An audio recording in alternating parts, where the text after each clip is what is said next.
He just wanted to teach his son the value of a day's work, even if the work was picking up other people's trash, and the day's pay barely covered a gallon of milk. But when the mysterious woman on the park bench started watching them, he had no idea she was a reclusive billionaire who was about to change his entire world. Before we dive in, hit that subscribe button and drop a comment. Where in the world are you watching from? The late afternoon sun slanted through the trees, casting long golden stripes across the grass of Westwood Park. It was the kind of light that made everything look a little bit better than it was. A soft filter over the cracked pavement and the faded paint of the playground equipment. Liam Morgan moved with a steady, practiced rhythm, his gloved hand reaching for a discarded coffee cup, a crumpled newspaper, a plastic bottle half filled with murky water. Beside him, his 7-year-old son, Noah, mirrored his movements with a miniature trash grabber, his small face a mask of serious concentration. This was their ritual, 3 days a week, rain or shine. It wasn't a job. Not really. Not in the way Liam used to understand the word. It was a city stipend, a small check at the end of the month for residents willing to help keep the public spaces clean. It was grocery money. It was the difference between making rent and praying for a miracle. He straightened up, pressing a hand to the small of his back, the familiar ache, a dull reminder of how far he'd fallen. A year ago, he'd been an architect, sketching blueprints in a glass-walled office that overlooked the city. A year ago, his wife was still alive. A year ago, the world made sense. Now, his world was this park, this little boy, and the quiet dignity of cleaning up what others left behind. "Got one, Dad," Noah said, holding up a greasy fast food bag like a trophy. Liam smiled, a genuine warmth spreading through his chest, chasing away the chill for a moment. "Good job, buddy. Put it in the sack." For Noah, this was a game, a treasure hunt. For Hyam, it was a lesson. A lesson in responsibility, in humility, in the quiet honor of doing a job no one else wanted. He didn't want his son to ever feel shame, not for the state of their apartment, not for the worn-out soles of his shoes, and certainly not for this.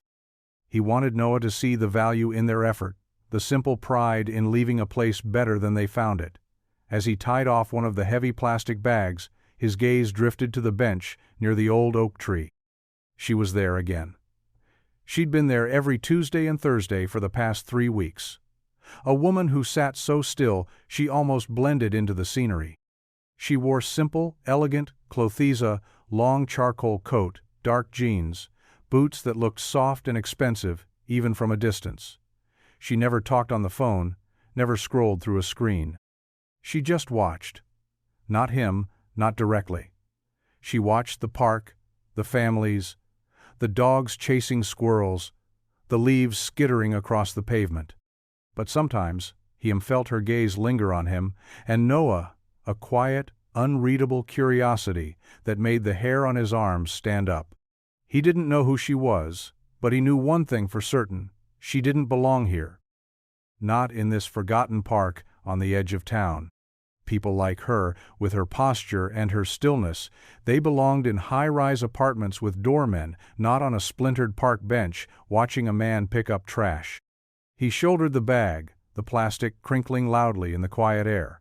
"Come on, Noah," he said, his voice a little too rough. "Let's get this last section done, before it gets dark." He turned away from the bench, from the woman, from the unsettling feeling that he was being seen in a way he hadn't been in a very long time. He didn't want to be seen. He just wanted to survive. The woman on the bench, Elara Vance, drew her coat tighter, though it wasn't the autumn air that chilled her. It was a feeling she hadn't had in years, a strange, disquieting mix of envy and something that felt dangerously close to hope. She watched the man and his son, a small, self-contained universe of two, moving with a shared purpose that was both heartbreaking and beautiful. The man, with his tired shoulders and gentle hands, exuded a kind of quiet strength she hadn't encountered in her own world. Her world was boardrooms and benefit galas, a landscape of polished surfaces and transactional relationships. People didn't do things for kindness. They did them for leverage, for optics, for a return on investment. This man, he was picking up trash for what she could only assume was a pittance, yet he did it with a focus and grace that was more compelling than any CEO's keynote speech. And the boy, his son, he wasn't just helping, he was learning something fundamental that Elara herself had never been taught. He was learning that his father's love was a verb, an action, a steady presence in a world of discarded things. Elara had built parks like this one all over the country. The Vance Foundation, her silent legacy, had funded green spaces in forgotten neighborhoods, believing that a place to breathe could change a community's trajectory. She had read the reports, seen the data, approved the budgets, but she had never sat in one. Not like this. Not anonymously. She had come to Westwood Park to see if her money was doing any good, to see if the carefully planned layouts and strategically placed benches actually meant anything to the people who used them.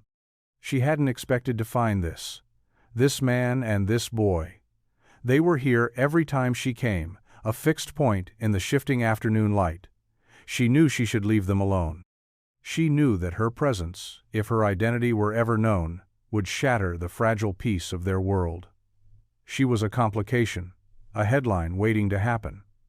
But she couldn't bring herself to leave. She was drawn to their authenticity, to the unvarnished reality of their lives. They were a living, breathing testament to something she'd only ever read about in proposals: resilience, dignity, love.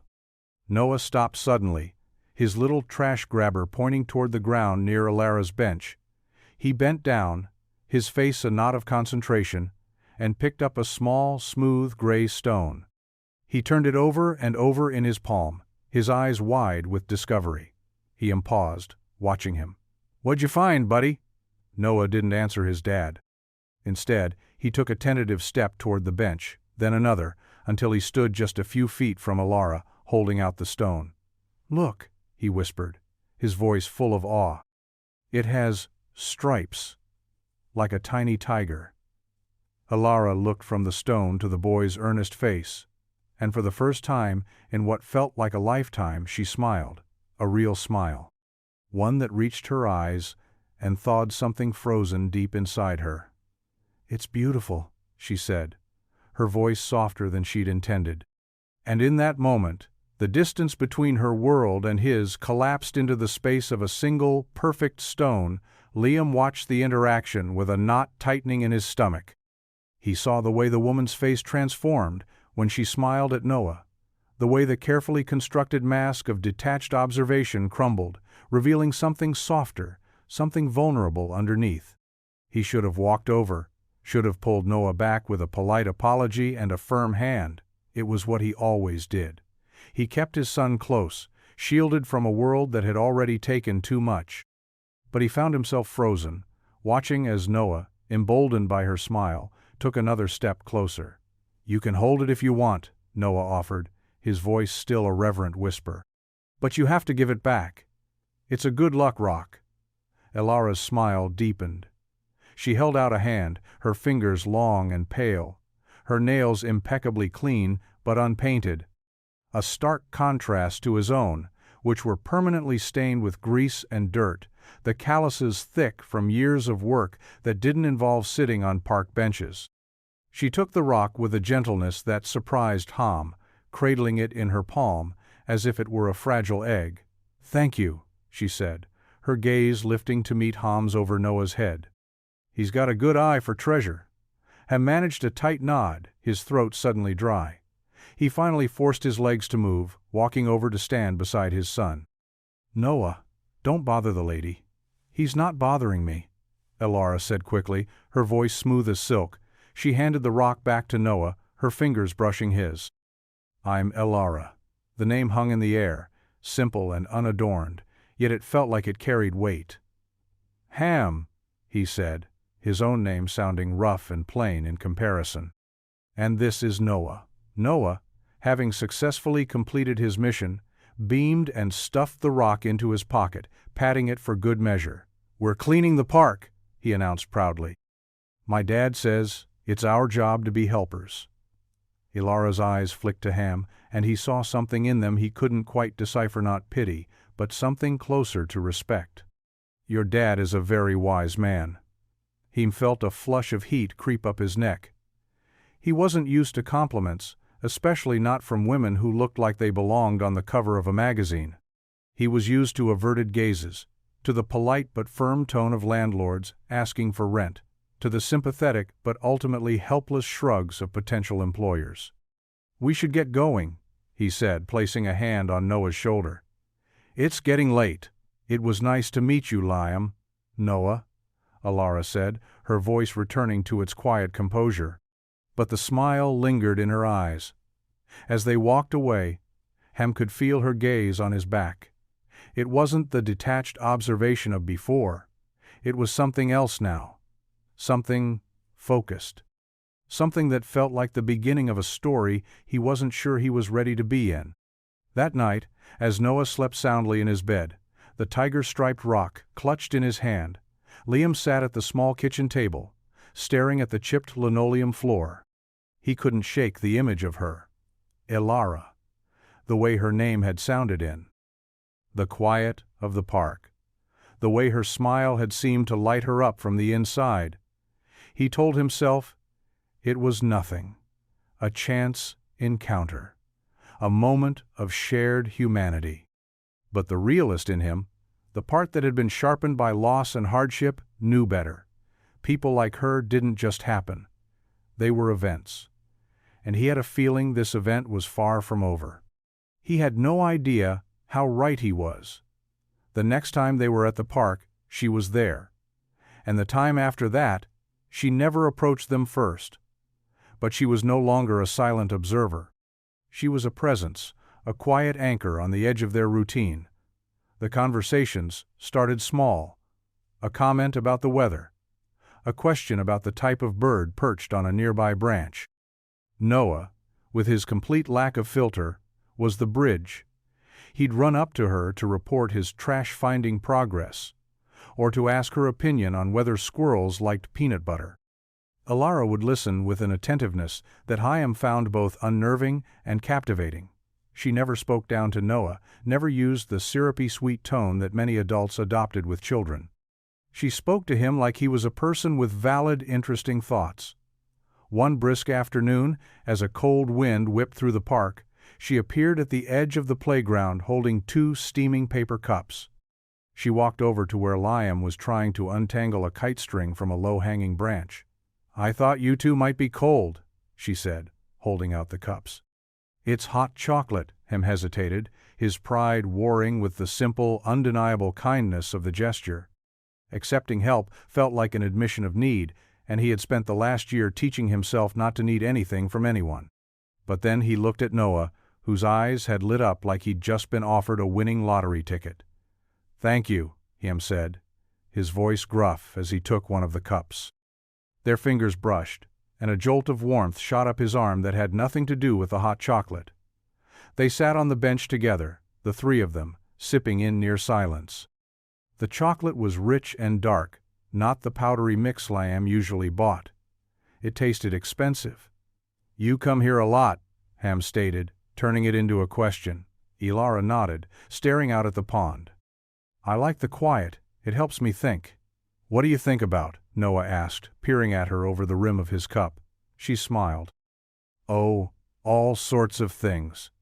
How to make cities better. How to build spaces that make people feel like they belong." He raised an eyebrow. "That's a big job." "It is," she agreed. "I work in urban planning." It was a vague answer, but it fit. She had the thoughtful, observant air of someone who saw the world in systems and structures. She saw the broken bench, the overflowing trash can, the lack of proper lighting near the restrooms.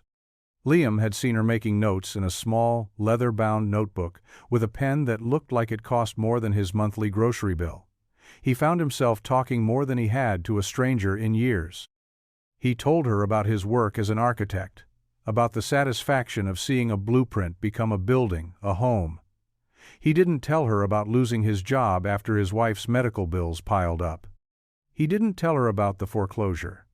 He kept the raw, broken parts of his story to himself. But he shared the rest, and she listened, really listened. Her gaze was steady, her questions insightful. She wasn't filling time. She was connecting, and that scared him more than anything. Because, as the days turned into weeks, Liam realized he was starting to look for her when he arrived at the park. He was starting to anticipate their quiet conversations. He was starting to feel something he hadn't allowed himself to feel since the world fell apart, a flicker of something that felt dangerously like a beginning. And he knew, with a certainty that settled deep in his bones, that beginnings were just promises of an eventual end. Elara found herself rearranging her schedule, manufacturing reasons to be in that part of the city on Tuesdays, Thursdays, and sometimes even Saturdays. Her work, the real work of managing the Vance Foundation, could be done from anywhere. Her team was used to her reclusive nature, her preference for emails over meetings. But this was different. This wasn't work. This was research, she told herself. Field research. It was important to understand the human impact of her philanthropy. But it was a lie, and she knew it. She wasn't studying a community, she was studying a man. To Liam, he was a paradox she couldn't solve. He was broken, but whole, proud, but humble. He spoke about architecture with a passion that was still palpable, even though it was clear he was no longer practicing. He spoke about his son with a fierce, gentle love that was the bedrock of his entire existence. He was the most grounded person she had ever met, and it was a quality she found herself craving, like a starving person craves bread. She learned about him in small pieces. He liked his coffee black. He could identify any tree in the park by its bark. He had a dry, understated sense of humor that only appeared when he let his guard down. He was teaching Noah how to read using old comic books he'd saved from his childhood. He was, in every sense of the word, a good man. And that goodness was a beacon in the cynical darkness of her own life. Her life was a carefully curated illusion. Her apartment was a sterile, minimalist space designed by an interior decorator she'd never met. Her friends were business associates. Her romantic history was a series of disastrous encounters with men who were either intimidated by her wealth or saw it as a prize to be won. She had learned to build walls, high and impenetrable, to protect herself. But Liam wasn't trying to scale her walls. He didn't even seem to notice they were there. He looked at her and saw a woman. Just a woman, sitting on a park bench. He didn't know the weight of her last name. He didn't know that the park they were sitting in was a direct result of a check she had signed, and that ignorance was the most precious gift she had ever received. One afternoon, she found the courage to ask him a more personal question. "What happened to Noah's mom?" she asked softly. Her gaze fixed on the ducks gliding across the pond. Liam was silent for a long moment. She thought perhaps she had overstepped, pushed too far into the private territory he guarded so fiercely. But then he spoke, his voice low and steady. "Cancer," he said. "It was fast. 1 minute she was fine, the next she was gone." He didn't elaborate. He didn't need to. The single word held a universe of pain. Elara felt a sharp, unexpected ache in her own chest. Not pity, but empathy. She knew what it was like to have the world pulled out from under you. "I'm sorry," she whispered. He nodded, a muscle in his jaw tightening. "Me too." He stood up then, needing to move, to put a physical distance between himself and the memory. "We should finish up." As he walked away, Elara clutched her leather notebook, her knuckles white. She had come to the park, seeking authenticity, and she had found it. But she was living a lie. Every smile, every conversation, was built on a foundation of omission, and she knew, with a cold dread, that foundations built on lies, no matter how well-intentioned, were destined to crumble. Liam started noticing the small things, the inconsistencies that didn't quite add up. Elara said she worked in urban planning, but she never mentioned a company or a boss. She drove a different car every week, always a late-model sedan, clean and unassuming, but never the same one twice. They were rentals, she'd explained once. Her company covered them. It was a plausible explanation, but it felt thin. Then there was the way she talked about money. She never flaunted it, but there was an unconscious ease in her language. When Noah's worn-out sneaker finally split open at the toe, Liam had been quietly agonizing over how to afford a new pair before the next paycheck. Elara, seeing the boy's foot poking through, had casually remarked, "Oh, we should just pop over to that shoe store on Main Street and grab him a new pair." The "we" and the "just grab" were so effortless, so devoid of the silent, frantic calculations that governed Liam's every purchase. He'd politely declined, of course, mumbling something about having a pair at home. Her offer had been kind, but it had also been a spotlight on the chasm between their worlds. The park, their neutral ground, was beginning to feel less neutral. It felt like her territory, a space she moved through with an inherent confidence he lacked. He was a visitor in his own city, in his own life, and she was, what? A patron? A benefactor? The thought made him deeply uncomfortable. His pride was one of the few things he had left, a stubborn, battered shield against the world's pity. He didn't want to be a project. He didn't want to be saved. One gray, overcast day, Liam arrived at the park to find it buzzing with an unusual energy. City workers were installing a new set of swings, the metal frames gleaming and new. A small crowd of parents and children had gathered to watch. In the center of it all, talking to a man in a suit holding a clipboard, was Elara. She wasn't the quiet, contemplative woman from the bench. She was in command. Her posture was different, more authoritative. Her gestures were precise, as she pointed to a spot on the ground, her voice too low for Liam to hear, but her expression clear and decisive. The man in the suit nodded eagerly, scribbling notes. Liam felt a cold knot form in his stomach. This wasn't an urban planner. This was someone else. This was the person who signed the checks. Noah ran.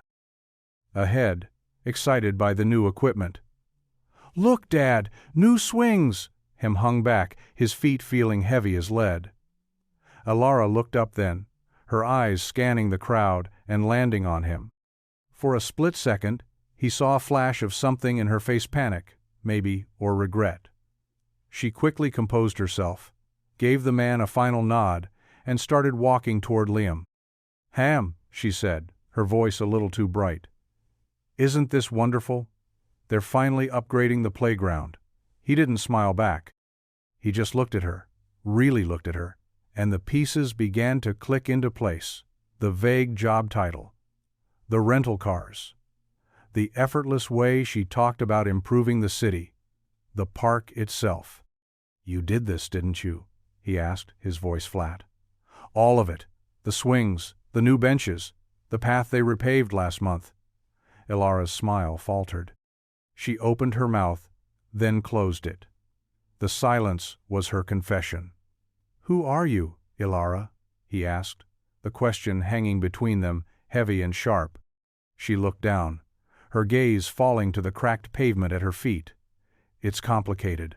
"Try me," he said, his voice laced with a bitterness he hadn't intended, but it was too late.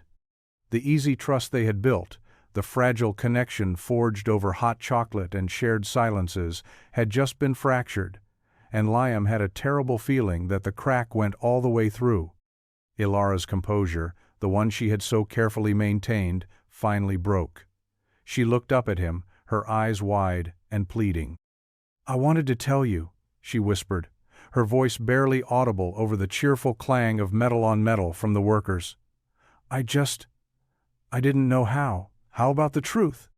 Liam's voice was low, but it cut through the air like a blade. The truth is usually a good place to start. He felt a raw, searing disappointment that was sharper than anger. He had let her in. He had let his son grow attached to her. He had allowed himself to hope, just a little, that maybe, just maybe, he had found someone who saw him for who he was, not what he lacked. And all along, she had been hiding, playing a part. "It's not what you think," she said, taking a step closer. He instinctively took a step back, creating a physical barrier to match the emotional one that had just slammed into place. "Isn't it?" he challenged. "Let me guess. You're some wealthy philanthropist, and this park is one of your pet projects. You come here to what? Check on your investment? See if the poors are enjoying the breadcrumbs you've tossed them?" The words were cruel, and he knew it the moment they left his mouth. He saw the hurt flash in her eyes, a deep, genuine pain that made him feel like a heel, but he couldn't take them back. They were born of his own humiliation, his own fear of being seen as a charity case. Noah, sensing the shift in tone, ran back and clutched his father's leg, his small face clouded with confusion. Elara looked at the boy, and her expression softened with regret. "It was never about that, Liam. It was about you. And Noah. I saw you, and I wanted to be near that. I wanted to feel something real for a change." "Real?" Liam let out a short, humorless laugh. "There's nothing real about this. You've been lying to me since the day we met." "I didn't lie," she insisted, her voice gaining a desperate edge. "I just omitted. There's a difference." "Not to me. There isn't," he said, his voice hardening again. He looked down at Noah, at the trust in his son's eyes, and his resolve solidified. He had to protect him. He had to protect himself. He had built his life on a foundation of honesty and hard work, no matter how meager the results. He wouldn't let it be tainted by the complicated, murky world of secrets and wealth that she represented. He crouched down, his back to Elara, and spoke softly to his son. "Come on, buddy. Let's go home." He stood up, took Noah's hand and walked away without another word, without a backward glance. He left Elara standing alone in the middle of the park she had built, surrounded by the tangible evidence of her generosity, feeling more impoverished than she ever had in her life. The silence in their small apartment that evening was a heavy, suffocating blanket. Liam moved through the motions of making dinner macaroni and cheese from a box, the same meal they had a dozen times a month, but his mind was a storm of conflicting emotions. Anger, betrayal, and a deep, aching sadness. He had misjudged her. He had let himself be vulnerable, and this was the price. Noah sat at the table, pushing his noodles around his plate, his usual cheerful chatter replaced by a somber quiet. Finally, he looked up at his dad, his brow furrowed. "Is Elara mad at us?" he asked, his voice small. Liam's heart clenched. "No, buddy, she's not mad." "Then why did you walk away? You looked mad," Liam sighed, sitting down across from him. How could he explain the complex web of pride, class, and trust to a 7-year-old? How could he articulate the feeling of being made to feel small, even by an act of kindness? "It's complicated, Noah, grown-up stuff." "Because she has a lot of money?" Noah asked, his perception startlingly astute. Liam blinked. "How did you know that?" "I heard the man in the suit call her M.S. Vance, and the sign for the swings said they were from the Vance Foundation. I can read, Dad." Of course, Liam had underestimated his son. He had been so wrapped up in his own feelings that he hadn't considered what Noah might have been observing. "Yeah, buddy," he said, his voice tired. "That's part of it. But it's a good thing, right? She built the new swings." "It is a good thing," Liam agreed. "But sometimes when people have a lot and other people don't, it makes things difficult. It's hard to feel like you're standing on even ground." He didn't know if Noah understood, but the boy nodded slowly, as if processing a difficult new piece of information about the world. Later that night, after Noah was in bed, Liam found himself drawn to the laptop he rarely used. He opened a browser and typed Vance Foundation into the search bar. The results flooded the screen. Articles, press releases, financial reports. It was one of the largest philanthropic organizations in the country, with a multi-billion-dollar endowment. And at the top of the About Us page, there she was. A professional headshot of Elara. Her smile was polite, her eyes distant. She looked powerful, untouchable, a world away from the woman who had shared hot chocolate with him on a park bench. The biography was brief and sterile. Heiress to the Vance manufacturing fortune, she had taken over the family foundation 5 years ago, transforming it into a powerhouse of urban renewal and social justice initiatives. She was known for her sharp business acumen and her fiercely private nature, a ghost in the machine of her own making. He clicked through a few articles. The invisible philanthropist. The billionaire who builds from the shadows. It was all there, the truth she had kept from him. He closed the laptop, the soft click echoing in the quiet room. He felt a strange mix of awe and alienation. He hadn't just met a woman in the park. He had stumbled into the orbit of a titan. And he knew, with a sinking feeling of certainty, that he was nothing more than a speck of dust in her vast, glittering universe. Elara returned to her penthouse apartment, a place that had once felt like a sanctuary but now felt like a cage. The floor-to-ceiling windows offered a panoramic view of the city, a sprawling tapestry of lights that usually soothed her. Tonight, it just looked lonely. She sank onto the white leather couch, the silence of the room pressing in on her. She replayed the scene at the park, over and over, in her mind. The look on Liam's face. The hurt, the accusation, the swift, clean way he had cut her out. He thought she was playing a game. He thought she was some bored, rich woman amusing herself with the lives of the less fortunate. He couldn't have been more wrong. She had never felt more herself than when she was with him and Noah.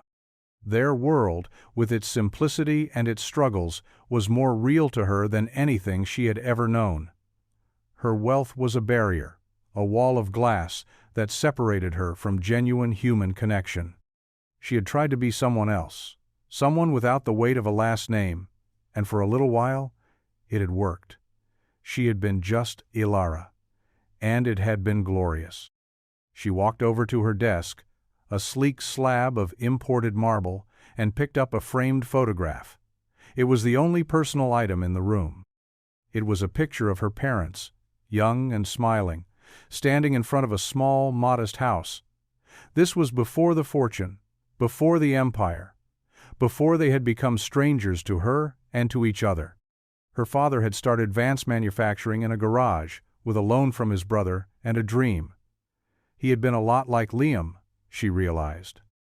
Hard-working, proud, a man who built things with his own 2 hands.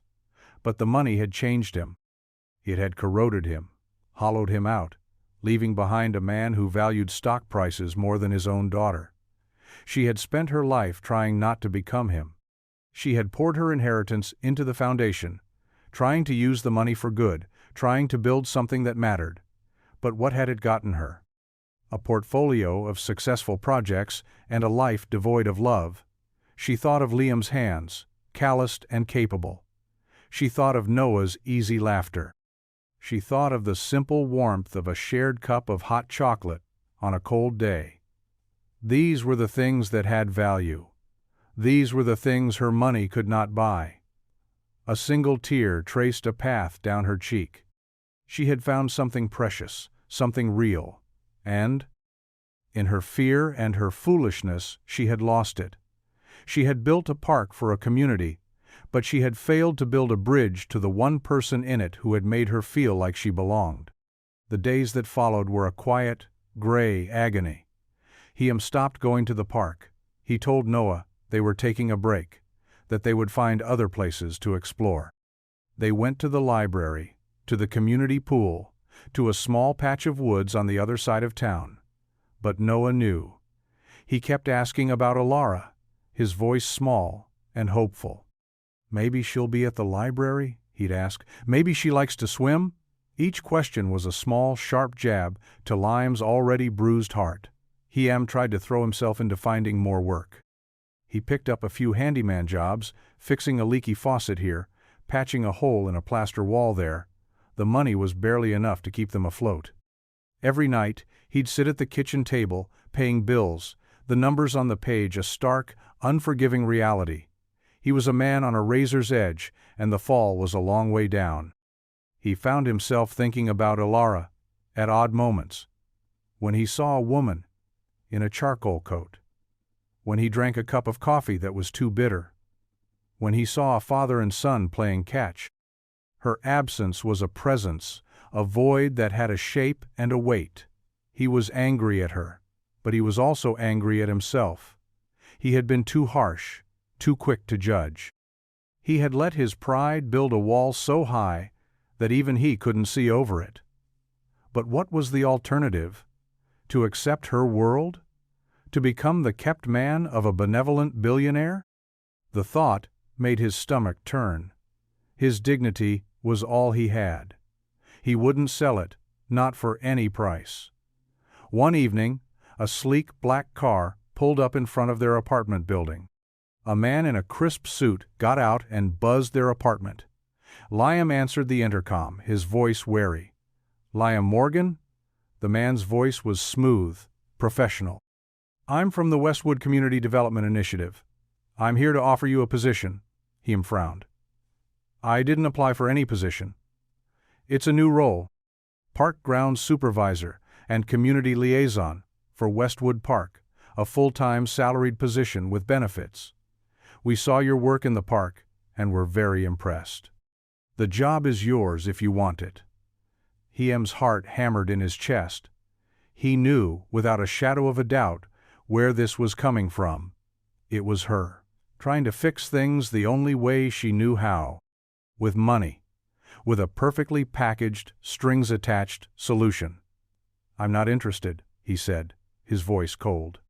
"Sir, the salary is very generous." "I said I'm not interested," he repeated, and he slammed the button, cutting off the connection. He stood there, his hand trembling, a fresh wave of anger and frustration washing over him. She still didn't get it. She thought she could buy him, buy his pride, absorb him into her world on her terms. It wasn't a bridge, it was an acquisition, and he was not for sale. The news of the job offer, and Liam's refusal, reached Elara through a terse email from her foundation's director. Subject: Westwood Initiative. Morgan declined the position. Please advise on next steps. Elara stared at the words on the screen, her chest tight with a familiar ache. She had done it again. She had tried to solve a human problem with a financial solution. She had treated him like a variable in an equation, not a man with a heart and a history, and a stubborn, beautiful pride. She had been so focused on what she could give him: stability, security, a life without the constant, grinding worry of poverty, that she hadn't stopped to consider what he would lose: his autonomy, his sense of self, the very thing she admired most about him. She leaned back in her chair, the leather cool against her skin, and closed her eyes. She had to stop this. She had to stop trying to manage the situation, to control the outcome. She had to let it go. But how? How could she walk away from the only real thing she had found in a decade of empty success? Her phone rang, pulling her from her thoughts. It was her assistant. "Mance, Vance. The press is calling. There's a story breaking. Some local blog picked up on the playground installation and your frequent visits to the park. They're calling you the Secret Angel of Westwood. They have photos." Elara's blood ran cold. "Photos of what?" "Of you. On the bench. Talking to a man and a child." The carefully constructed walls of her private life were beginning to crack. The world she had tried so desperately to keep at bay was closing in. The story spread like wildfire, from a local blog to a city paper, then to the national newswires. Billionaire Philanthropist's secret life. Elara Vance's mystery man. The narrative was irresistible. The reclusive heiress. The struggling single father. the charming inner-city park. It was a modern-day fairy tale, and the media was eating it up. Paparazzi descended on Westwood Park, their long lenses turning the quiet green space into a fishbowl. They staked out Liam's apartment building, shouting questions at him whenever he came or went. "Are you dating Elara, Vance? Has she offered you money? What's your story, buddy?" Heem's life, once small and private, was now a spectacle. He felt exposed, violated. His poverty and his grief laid bare for public consumption. He tried to shield Noah from the worst of it, but the boy was smart. He saw the cameras. He heard the whispers. He stopped asking to go outside. Their small apartment became a fortress, a prison. The worst part was the way the stories portrayed him. He was either a helpless victim, a charity case plucked from obscurity by a benevolent princess, or a cunning opportunist, a gold digger who had cleverly snared a billionaire. Neither was true, but the truth didn't matter. The narrative was set. He was no longer Liam Morgan, a father, a man. He was a character in Elara story. He felt his identity being erased, overwritten by headlines and speculation. The anger he felt toward Elara curdled into a deep, weary resentment. This was her world. This was the chaos that trailed in her wake. She had been a storm passing through his life, and now he was left to clean up the wreckage. One rainy evening, there was a knock on the door. Liam looked through the peephole and saw her standing in the hallway, her face pale, her hair damp from the rain. He opened the door just a crack, his body blocking the entrance. "What do you want?" he asked, his voice devoid of warmth. I am so sorry," she said, her voice trembling. "I never wanted this. I tried to kill the story, but it was too late." "It's always too late, isn't it?" he said, his voice flat. "This is what you do. You sweep in, you disrupt, you destroy, and then you offer a check to make it all go away. That's not fair." "Fair?" he laughed, a harsh, ugly sound. "You want to talk about fair? My son is afraid to go to the playground you built because men with cameras are hiding in the bushes. Is that fair?" She flinched as if he had struck her. "I can fix this," she said, her voice desperate. "I'll release a statement. I'll tell them we're just friends, that it was all a misunderstanding." "Don't," he said, his voice dropping to a dangerous low. "Don't you dare reduce what we had to a misunderstanding. It was real. At least, I thought it was. But I can't live in this circus, Elara. I can't raise my son this way. I need you to leave us alone. For good." He saw the final flicker of hope die in her eyes. She nodded, slowly, a single tear escaping and tracing a path down her cheek. "Okay," she whispered. She turned and walked away, her footsteps echoing down the empty hallway. He closed the door, leaned his forehead against the cool wood, and for the first time since his wife had died, he let himself cry. He cried for the loss of his privacy, for the fear in his son's eyes, and for the beautiful, impossible thing he had just thrown away. The media storm eventually passed, as all storms do. A new scandal, a new celebrity romance, captured the public's attention, and the reporters packed up their cameras and moved on. The quiet returned to Westwood Park, but it was a different kind of quiet now. It was an empty, quiet, heavy with the ghost of what had been. Liam and Noah started going back to the park, but the joy was gone. Liam moved through his trash-collecting route with a mechanical efficiency, his thoughts 1,000 miles away. Noah no longer ran ahead, his laughter echoing through the trees. He stayed close to his father's side, his small hand often slipping into Liam's as if for reassurance. They never spoke of Elara, but her absence was a constant, unspoken presence. The bench by the old oak tree sat empty, a silent monument to a connection that had been too fragile for the world. Liam's financial situation grew more precarious. Without the handyman jobs, which had dried up during the media frenzy, the city stipend was all he had. He started skipping meals, telling Noah he wasn't hungry, so that his son could have enough. He sold his wife's wedding ring, a small, simple gold band, for a fraction of what it was worth. It felt like selling a piece of his own soul, but he had no choice. He was a man adrift, paddling furiously to keep from sinking, but the shore was nowhere in sight. One afternoon, a letter arrived.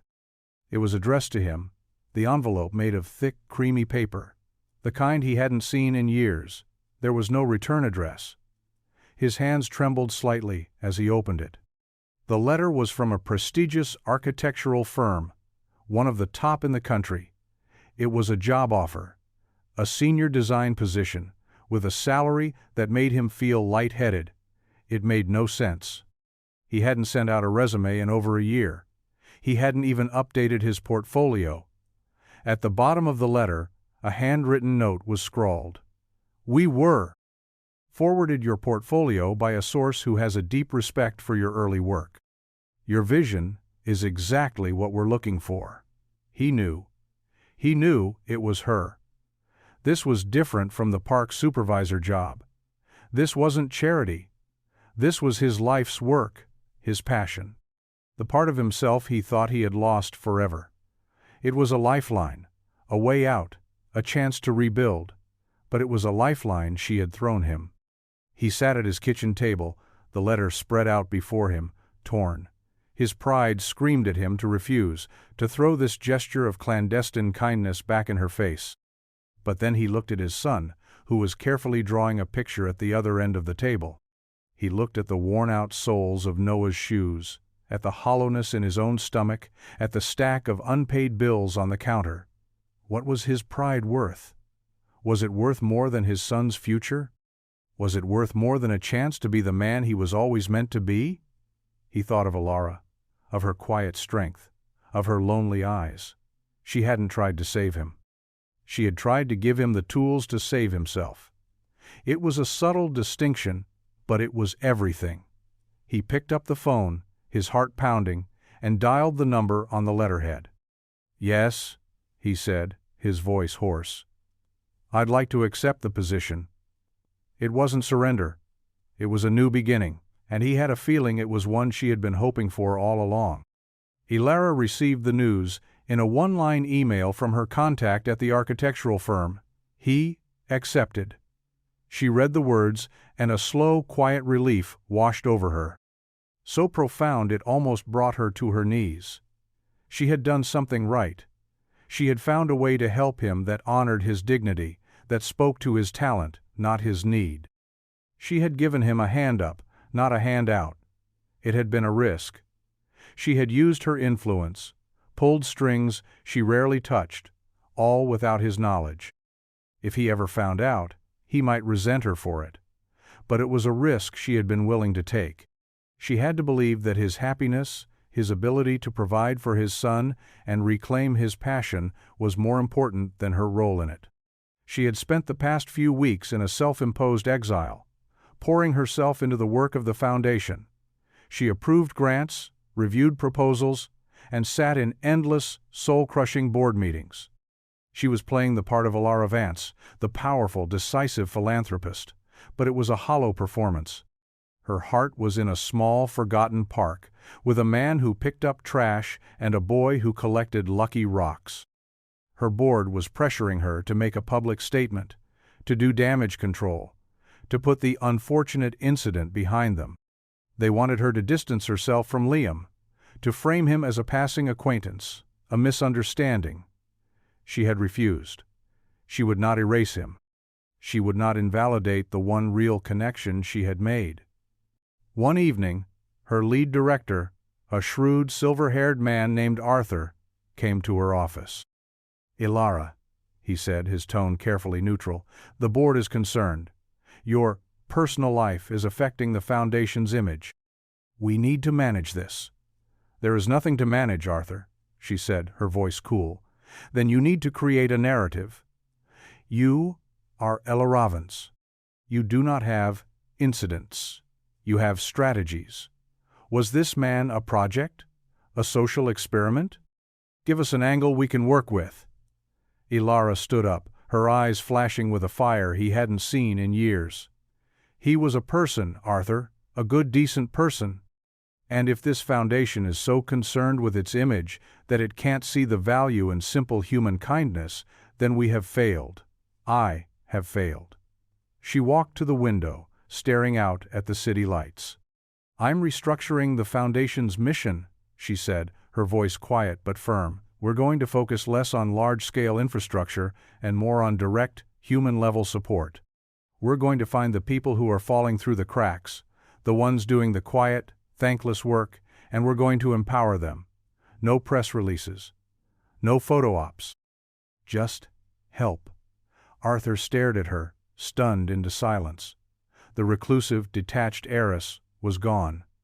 In her place was a woman with a purpose, a vision, a fire in her belly. She had found her voice. And it had been there all along, waiting for someone to listen, and that someone had been a man in a park. Liam started his new job, and it felt like coming home.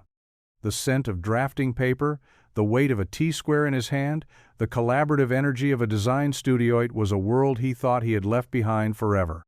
He was rusty at first, his skills dulled by disuse, but the passion was still there, a steady flame that quickly reignited. His designs were innovative, thoughtful, infused with a new understanding of how people actually lived in the spaces he created. His work had a new depth, a new humanity. He and Noah moved into a new apartment, a small but clean two-bedroom in a better neighborhood. It had a small balcony where Liam started a container garden. Noah had his own room for the first time, which he promptly covered in drawings of superheroes and lucky rocks. Life was better. It was stable. It was good. But there was still a hole, a quiet, empty space that had been shaped by Elara's absence. Tuham found himself checking the news, scanning headlines for her name, but she had disappeared from the public eye. It was as if she had vanished into the shadows once more. He told himself it was for the best. They were from two different worlds, and their brief, chaotic intersection had proven that. He had his life back, and she had hers. It was a clean break. But his heart didn't feel clean. It felt incomplete.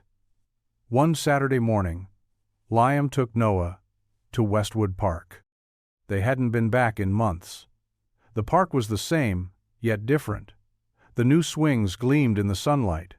The grass was greener, the flower beds more vibrant. It felt cared for, loved.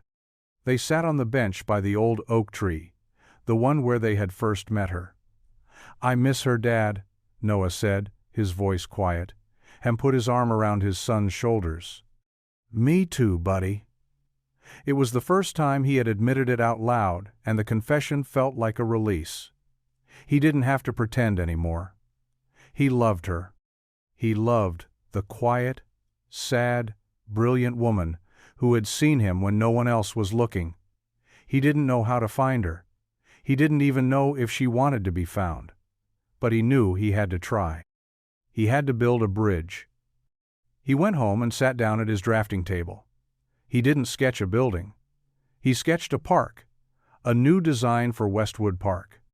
A community garden, a small amphitheater for local performances, a sensory playground for children with special needs. It was a vision of what the park could be, a space that didn't just serve the community, but brought it together. He rendered the drawings with painstaking detail, his hands moving with a confidence he hadn't felt in years. He wrote a long letter, pouring out everything he had been too proud and too afraid to say. He told her he understood. He told her he was grateful. He told her he was sorry. He told her he loved her.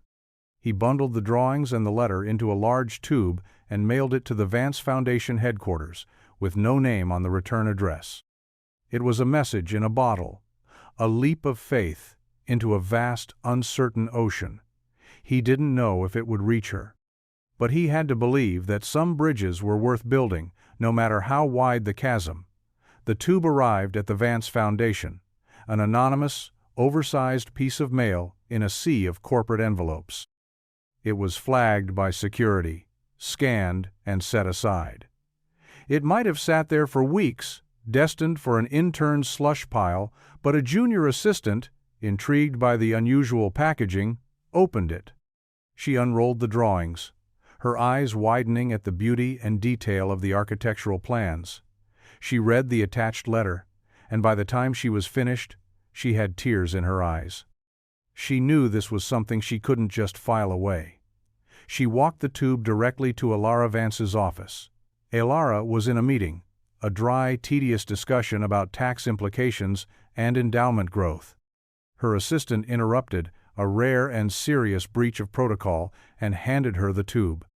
"Mrs. Vance," she said, "I think you need to see this." Elara unrolled the drawings on the vast, empty surface of her conference table. She saw the park, her park, reimagined, transformed, made better.